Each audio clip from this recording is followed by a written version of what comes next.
Dans les titres aujourd'hui, un violent incendie à Vauvert. Tôt ce matin, les flammes ont ravagé une friperie qui emploie une dizaine de personnes en insertion.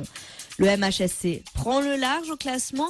Vainqueur face à Toulouse, les footballeurs montpelliérains ont à présent 5 points d'avance sur le PSG, défait à Lille. Nîmes à l'heure romaine, ce week-end, près de 20 000 personnes ont assisté à la reconstitution des Jeux romains dans l'ancienne cité de Nemausus. Un homme a été tué à la sortie de la Chouraskaya dans le Gard tôt ce matin. Le quadragénaire serait tombé lors d'une altercation entre clients et videurs de la boîte de nuit. Une enquête pour coup mortel a été ouverte. 5 videurs de la Chouraskaya ont été placés en garde à vue. L'incendie a pris vers 5 h du matin dans cet entrepôt de textiles situé à l'entrée de Vauvert. L'entreprise de collecte de vêtements usagés emploie 10 salariés en insertion professionnelle. Tout le stock de vêtements est parti en fumée ainsi que 3 véhicules garés à l'intérieur. Là, toute notre zone de stockage vient d'être détruite. Voilà, donc là maintenant, on a besoin assez rapidement de trouver une deuxième zone de stockage parce que nous, on est en pleine saison. C'est là où on récolte le plus de vêtements. On récolte à peu près 6 tonnes de vêtements par jour. Donc, vous comprenez bien qu'il nous faut vite retrouver une activité parce que là, j'ai une dizaine de salariés qui attendent justement de continuer l'activité parce qu'on est en plein boom. Donc, on va essayer avec les élus locaux et puis les entrepreneurs qui peuvent m'aider sur la zone de Vauvert, s'ils ont des bâtiments disponibles d'à peu près 2000 m² ou 3000 m², mais qui n'hésitent pas à me contacter ou à contacter votre télé pour pouvoir me mettre à disposition des locaux assez rapidement. L'arrière du bâtiment occupé par la Poste a aussi été touché. Sur place, de gros moyens ont été déployés pour venir à bout de cet incendie. 2 pompiers ont été légèrement blessés. Pour l'instant, on ignore l'origine de ce sinistre.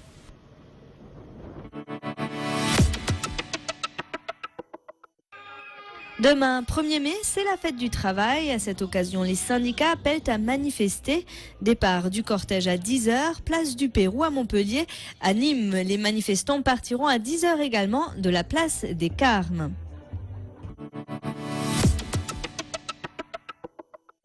On dégage Sarkozy, on le dégage, hein? On le dégage, ok. Mobiliser les électeurs en faveur de François Hollande en vue du second tour à l'élection présidentielle. Élus, militants et sympathisants de gauche ont participé au Super Samedi, initié nationalement par le Parti socialiste. Après une matinée passée à faire du porte-à-porte, ils étaient une 50aine samedi après-midi, rassemblés place de la Comédie pour tracter en faveur du candidat PS. Mot d'ordre, rassembler, même au sein de la gauche héroltaise, souvent divisée. Dans chaque famille, il y a des nuances, il y a des positions légèrement différentes, mais ce qui compte, c'est le cap de fond qui est tracé. Et au-delà de ça, famille politique par famille politique, au sein du camp du progrès, il est important que tout le monde soit effectivement réuni. Europe Écologie Les Verts peut peser, malgré le score de sa candidate au premier tour. Oui, les écologistes pèsent au-delà de ce score, on le sait très bien. Il y avait la crise économique qui a dominé. N'empêche que les thèmes écologistes vont s'imposer dans le débat. Et l'apport des écologistes, non seulement à la dynamique de victoire, mais aussi à la politique qui sera menée, c'est un apport essentiel.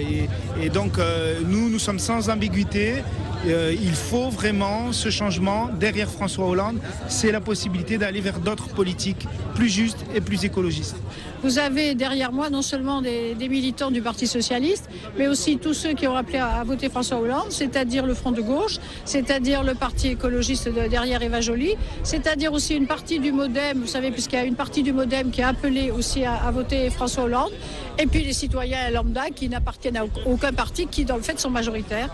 Et donc aujourd'hui, c'est vrai, il nous a semblé important d'être là, parce que je crois qu'il y a une grande différence entre un homme qui s'appelle François Hollande et qui veut rassembler par rapport au président sortant qui, lui, a plutôt vu les résultats, a plutôt divisé les Français.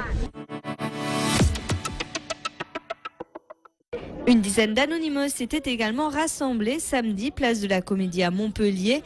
Des manifestants masqués qui dénonçaient le traité international anti-contrefaçon ACTA, qui porterait notamment atteinte à la liberté d'expression sur Internet.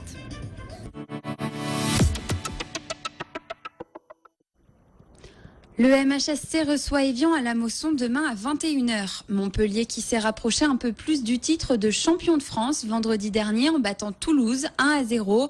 Hier soir, Paris s'est incliné sur la pelouse de Lille. Les footballeurs montpelliérains gardent donc 5 points d'avance à 4 journées de la fin, mais pas question de crier victoire. On a vu qu'un match ça pouvait échapper aussi, c'est que 90 minutes, donc 4 matchs, ça peut. Faut rester bien concentré et bien présent sur ce qui reste à faire. Je crois que c'est bien ce qu'on fait. On prend par dose homéopathique, match après match, avec beaucoup de rigueur. Et voilà, je ne vois pas pourquoi on changerait aujourd'hui, parce que Paris a perdu à Lille. Je vois pas du tout pourquoi on changerait notre philosophie d'approche de cette fin de saison. Je répète, 4 matchs, 12 points. Et qui dit 12 points dit mathématiquement beaucoup de choses possibles. Après, on verra le 20. Battre Évian et tenir jusqu'au 20 mai, c'est la nouvelle mission qu'a confiée René Girard à son équipe. Du côté des joueurs, pas d'euphorie donc, mais beaucoup d'ambition et de détermination. On est sur une très bonne dynamique. Maintenant, voilà, pas s'enflammer. On n'a rien gagné, on n'a rien prouvé. Mais franchement, on a envie d'être champion, quoi. Encore plus à l'heure actuelle vu le classement. Et si t'es champion, c'est...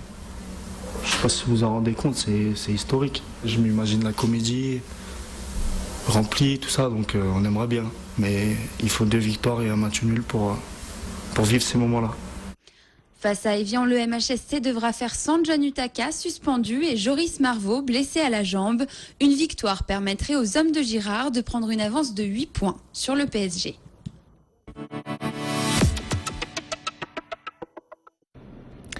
Et attention, demain 1er mai, les transports en commun ne sont pas assurés.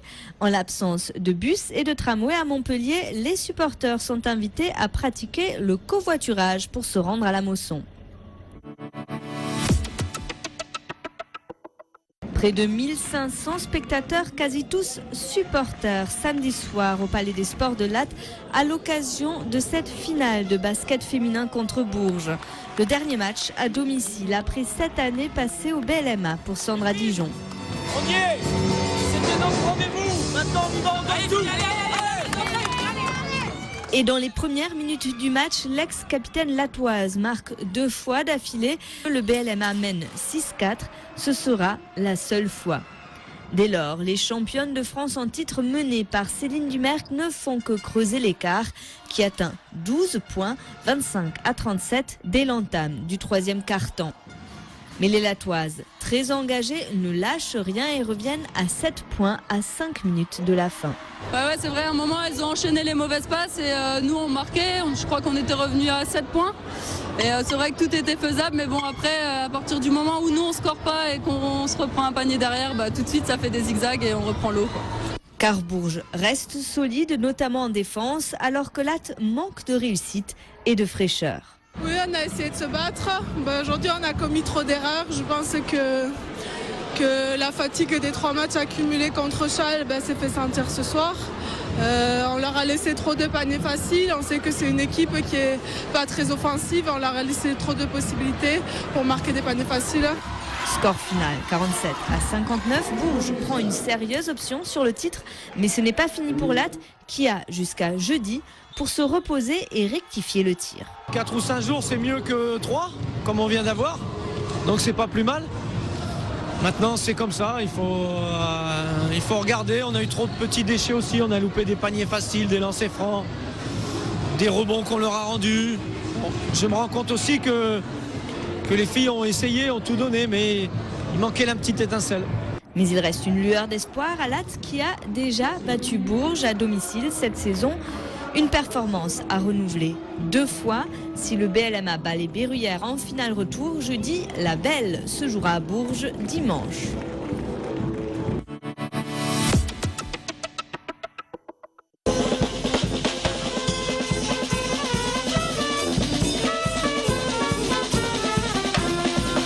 La traditionnelle fête de la souche organisée à Générac a ouvert cette année encore la saison des festivités dans le Gard. Au programme, défilé à l'ancienne, dégustation de produits du terroir. Une fête qui met à l'honneur depuis 22 ans le travail des vignerons. Les années passent, mais je crois que la ferveur y est encore, et c'est l'essentiel. On a marqué les esprits il y a 22 ans de ça. Aujourd'hui, cette fête perdure, ce qui est une bonne chose aussi. Ça permet d'allier la convivialité et puis derrière de mettre en valeur un peu nos traditions, notre culture. C'est bien parce que ça représente la tradition de notre région. Ensuite, pour ceux qui amènent du miel, tout ça, du vin, ça leur permet de montrer à beaucoup de monde leurs produits. C'est la fête des viticulteurs, c'est la fête des vignerons et c'est la fête de toute une tradition qui est en train de mourir. Alors si on ne la fait pas revivre, des enfants comme elle, ils vont avoir quoi comme avenir? Voilà. Ça permet de se rencontrer entre générations, surtout ça. C'est le plus important, c'est ça, de se rencontrer entre amis ce jour de fête.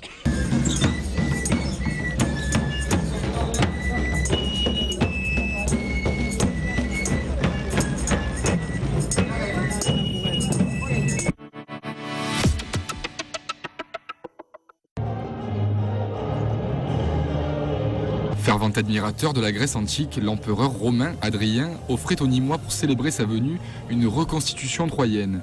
Afin de réitérer la performance 1800 ans plus tard, des centaines de passionnés d'histoire venant de toute l'Europe se sont donné rendez-vous ce week-end dans les arènes de Nîmes pour la 3e édition des Grands Jeux romains.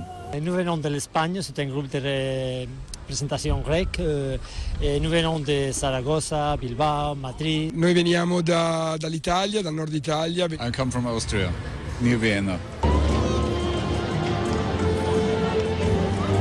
Sur la piste, les combats s'opèrent. Le public se laisse prendre au jeu et ovationne les héros.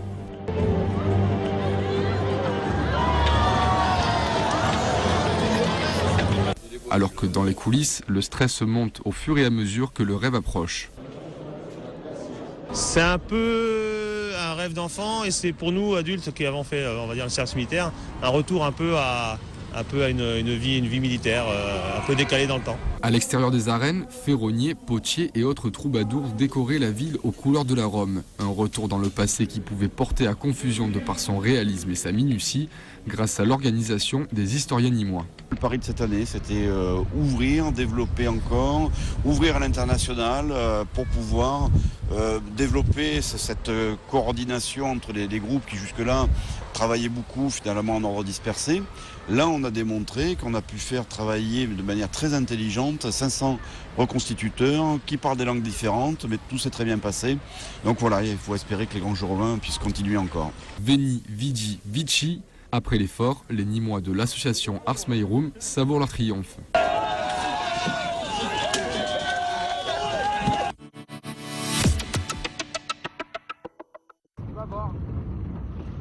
Et on se quitte sur ces images du de kitesurf à l'occasion du FestiKite qui se tient actuellement à Villeneuve-les-Maglones.